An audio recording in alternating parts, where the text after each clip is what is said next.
Hello. So we are back again with Peter and Sophie. We are going to talk about 9 ways of defining productivity. That's an interesting subject because in many places people are like, okay, how we increase productivity, and also it is something that it is complicated nowadays because there is a lot of stimulus. So if you go to any office or something like that, you will see a lot of ways of losing time. And so, but also, what is productivity? So 9 ways of defining productivity. So we will start. Uh, Ladies first, Sophie. Thank you. Thank you so much. Yeah, well, we came up with this idea when we spoke in our last hangout, and it made me think about what productivity really is. And then I came into thinking about being on time. And a big part of productivity is to think about it in a perspective of everyone who's around you and all the things that's going on. And defining productivity can be done by being on time and collaborating well together. That's my first point. And I would like to just share a story. Like, I've been a person who have been both a time optimist and the opposite of a optimist. And the when I've been really optimistic and being late as a consequence, I've not made that many relationships. I've not built that many relationships. But when I've been on time, well on time, sometimes even before the organizers to different events, I built lovely relationships because you have time to chat with people who are early. And the people who are early there, they're also really productive. So to define productivity, be on time and have respect for other people's time and be on time with a purpose, because you will build amazing relationships. Thank you very much. Peter, your turn. Thank you. I found this a very challenging topic, and so I'm really looking forward to the conversation today. And in fact, it came out of our last hangout, as Sophie said, where we were talking about artificial intelligence, and you were saying, Philip, that it's about increasing productivity, and I challenge you to define productivity. So here we are trying to do that. I work a lot in the corporate world, so organizations are very focused on money, and making money is considered to be the end goal of the business, and so everything is directed towards that. But I think that, to me, a big measure of productivity is the impact that you make that leaves a legacy. When I was in Australia, I was working for a consulting firm, and I was thinking of moving on, although I hadn't shared that information widely. But one day, and I liked the idea that when I left, my team would really miss me, that everyone would miss me, because I was, it would be like I would leave a hole. And I never forgot, but the chief executive said to me one day, he said, if you leave and your team fails, he said, you have failed. And it made me realize that my role as a leader was more than just doing great work. It was actually about leaving a legacy that lived beyond me. So I think a really important definition of productivity is your ability to leave a legacy, not just to get a job done today, but actually have something that continues to roll on even when you're not involved anymore. So that would be my first.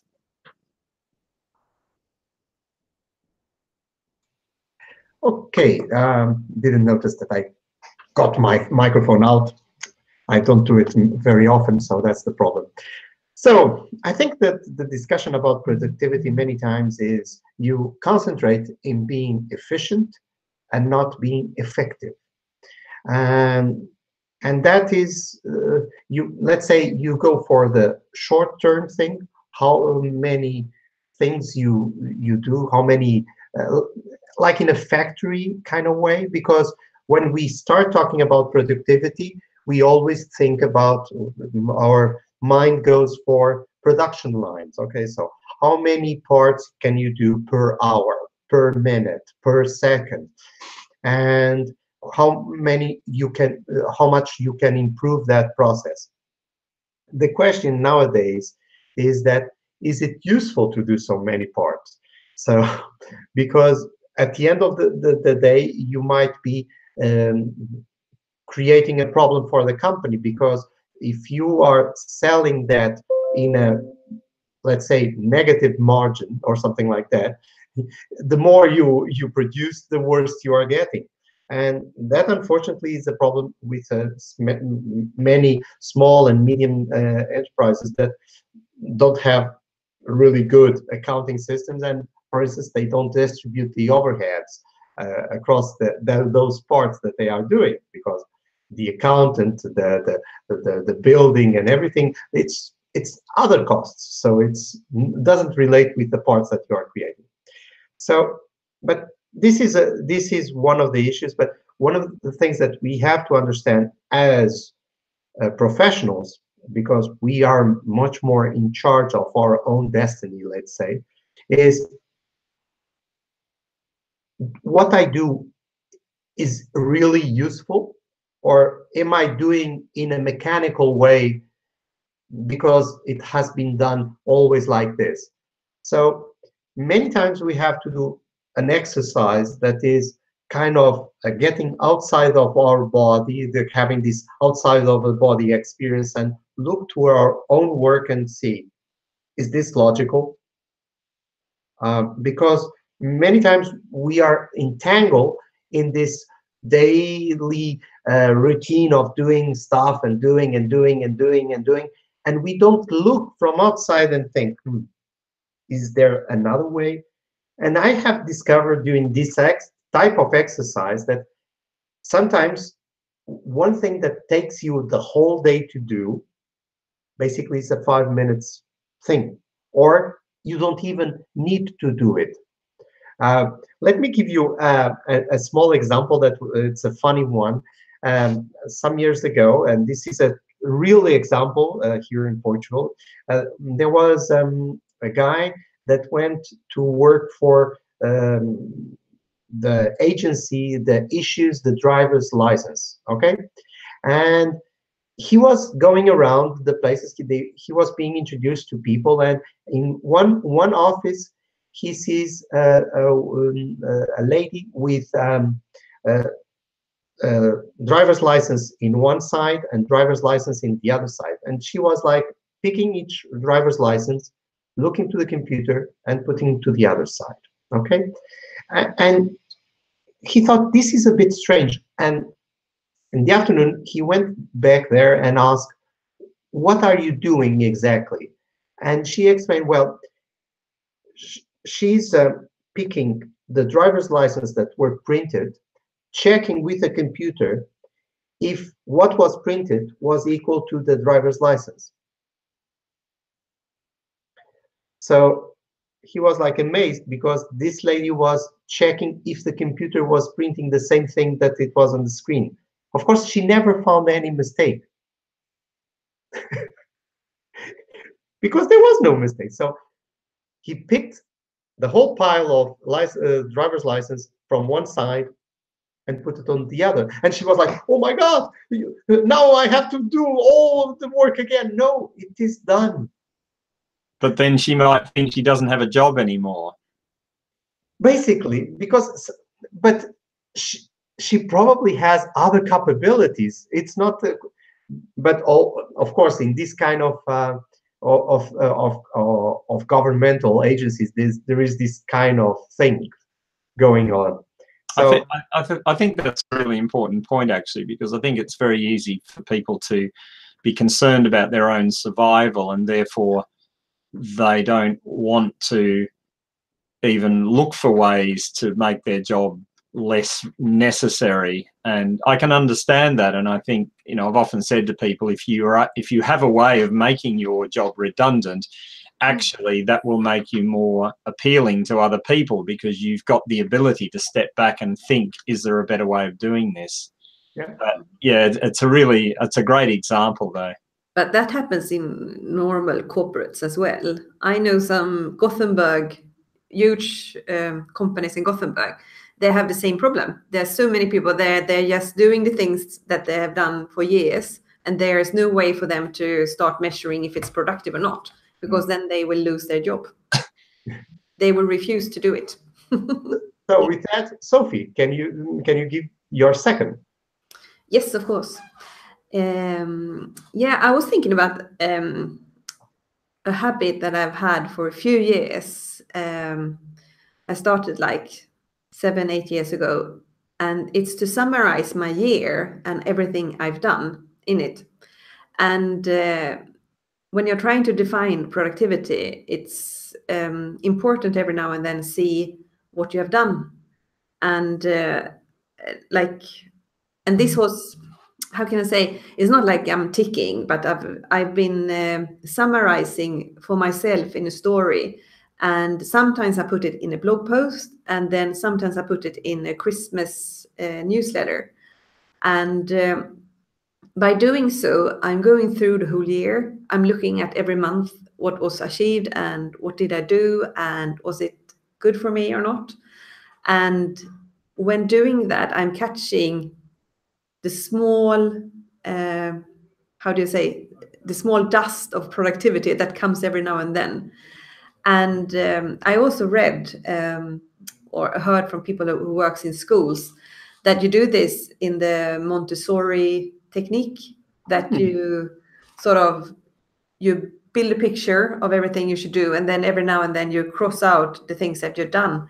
And it's almost, I'm doing this, but I'm not really doing it so consciously. But I think this is a wonderful way to catch your own productivity, to really write down every now and then what you have achieved and what was good with it, and how did the different things make you feel. Because you can do a lot of things that makes you feel bad, and you can do things that makes you feel better. And yeah, I think it's a good insightful tool to have. So measure your year in the way that you think is productive for yourself, and then you can catch your own productivity. Okay, thank you very much for that. Peter, your turn.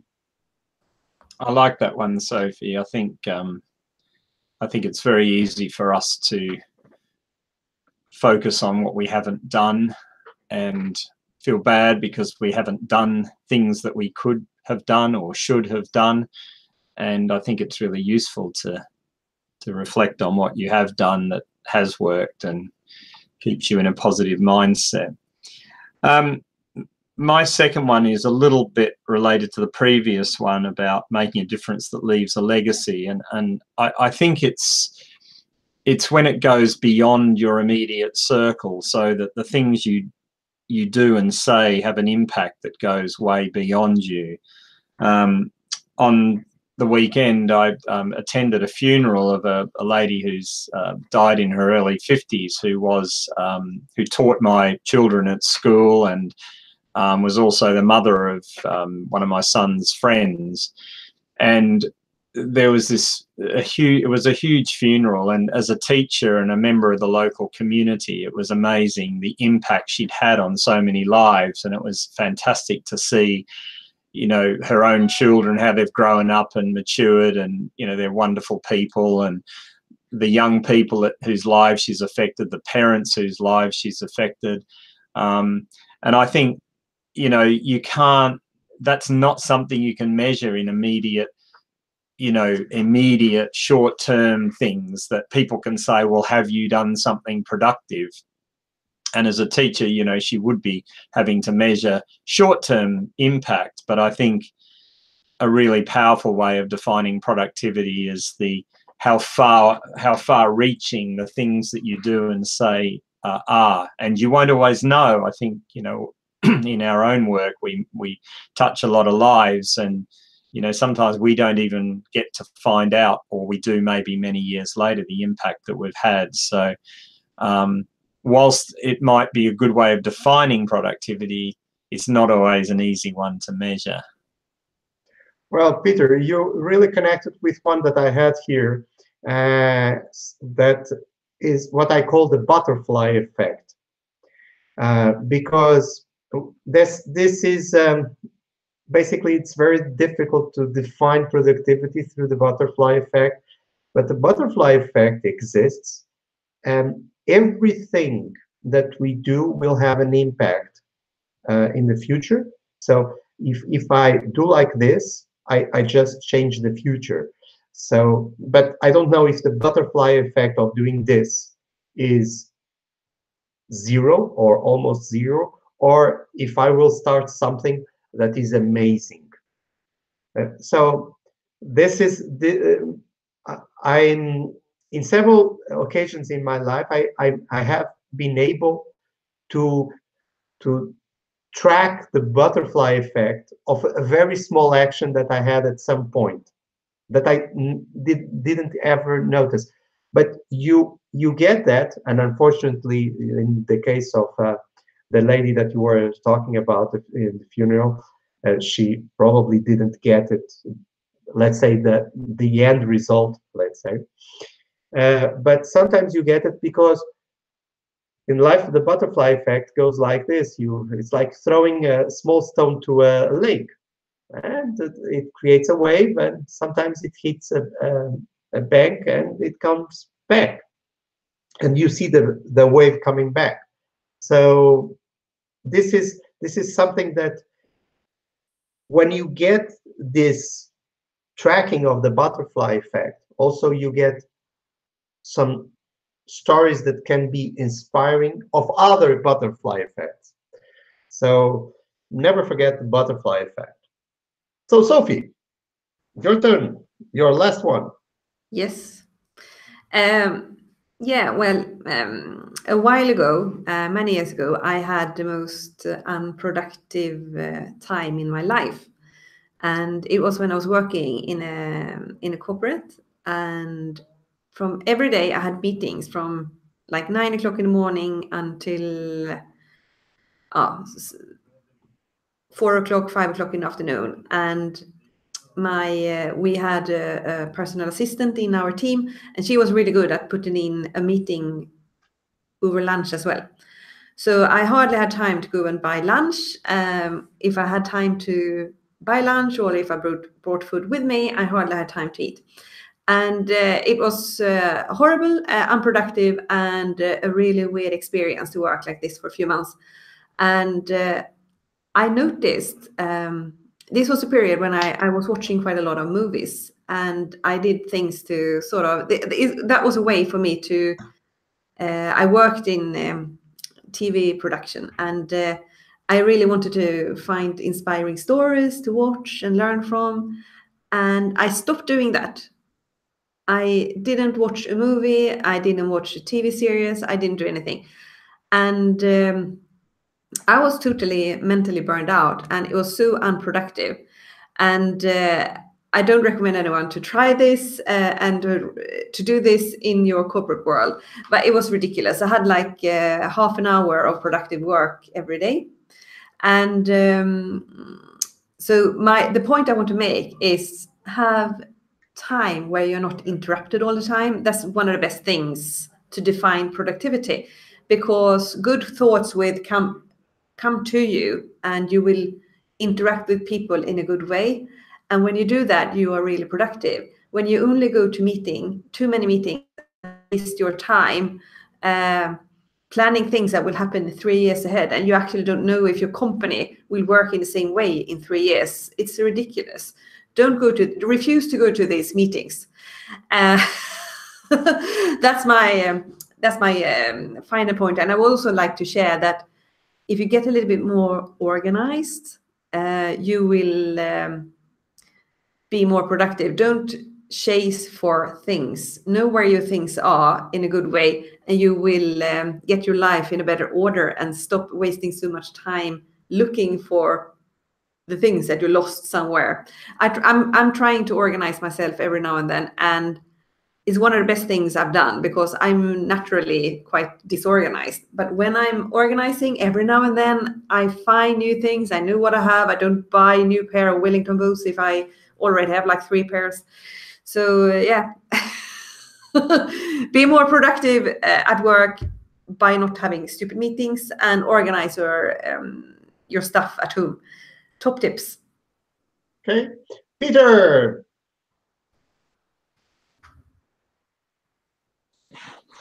Okay, yeah, I can relate to everything you've just talked about, Sophie, and I don't know about your cultures, but here in the UK, people, one of the greetings they ask you, one of the things they ask you, are you busy? They say, are you busy? And it's sort of seen as a mark of pride or success that you're busy. And yet the example you gave, where you're just in meetings all day, not necessarily achieving much, but talking a lot about stuff and just constantly on the run, is busy. But probably a better question is, are you productive?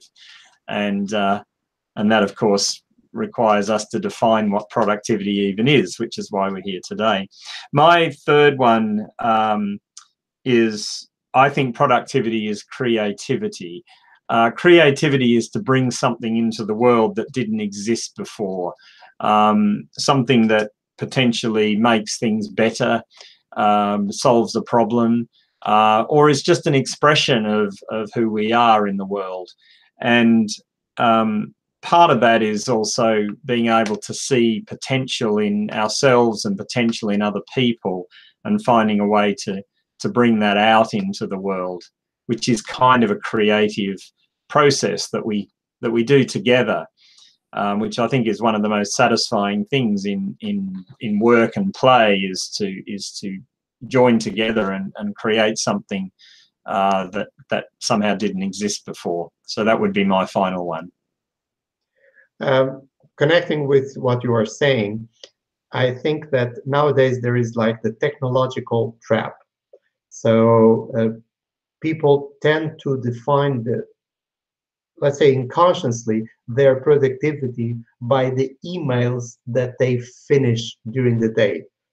And they don't understand that they are being enslaved by technology instead of being masters of technology, because they start the day thinking, I will do this, this, and that, and then inbox.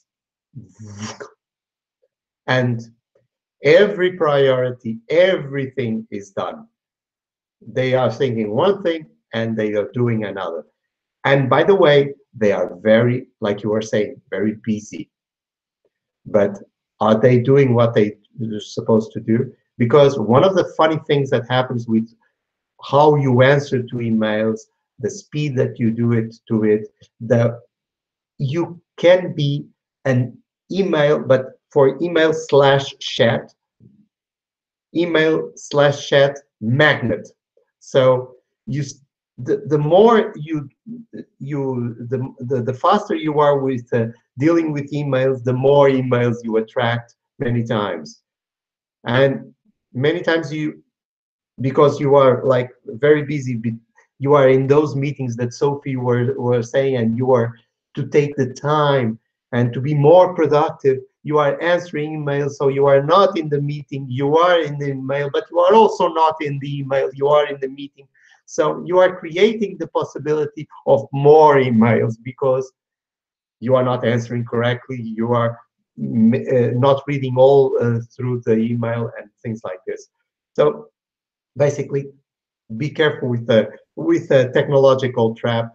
And one of the funny things that, to finish my point, that I got from a presentation a couple of days ago about trends, is that if you can see all automatization, digitalization, artificial intelligence, and everything, and somebody was asked, okay, what is the future of work? Because probably will be replaced by robots, by algorithms and things like this. So and there was a very interesting definition of the future of work was it will be more human. Basically, like you were saying, Peter, creativity, how to solve complex problems, how to solve interpersonal relationships and things like this will be much more important, because this is the area that will be always more difficult for the machines to. They can do some support, but it will be always very hard for the machines to replace us. So if we are less machine and more human, we will be less replaceable. Okay, and I think that's a great point that could lead to the next hangout, because getting from there to that next stage is going to be very difficult, because what we have at the moment is people are enslaved by technology. They're running on that hamster wheel, trying to keep up. It's trying to deal with the stuff that's coming through social media and the internet is like trying to drink out of a fire hose. People are just have lost control. They're very frightened. People are concerned about their job security because, you know, machines are taking over all kinds of work, even highly professional work is you know, machines are taking over. And I agree. I think beyond that, there is a better world. And I think the challenge we have is dealing with fear. Fear and greed are going to be the things that we need to overcome to move to that world where there's playfulness and creativity and the joy of being human. So perhaps we can play with that in the next hangout. I think so. Very interesting. Okay, guys, Peter, Sophie, thank you very much. Our time is up, and thank you very much for sharing. And this is always a very interesting conversation that, liking humans, leads to other and very interesting ideas. Thank you very much.